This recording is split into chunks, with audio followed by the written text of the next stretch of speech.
Assalamualaikum warahmatullahi wabarakatuh. Hai teman-teman, apa kabar? Kali ini kita sudah mengunjungi acara wisuda IAIN untuk semua Provinsi Aceh, Negara Kesatuan Republik Indonesia ya. Tampilannya seperti ini. Ini mereka wisuda di gedung Serbaguna, gedungnya di situ. Kebetulan kemarin itu kita tidak diperbolehkan masuk karena tidak ada undangan khusus ya, bukan VIP dan bukan wali murid.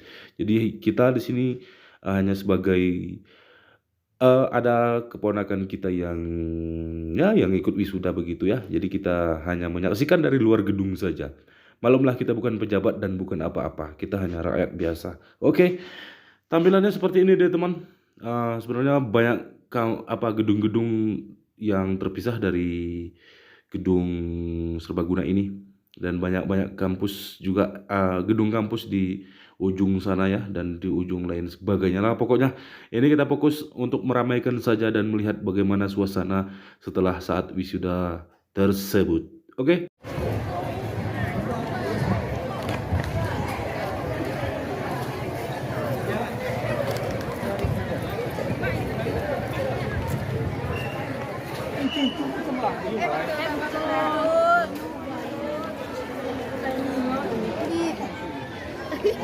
Video gitu.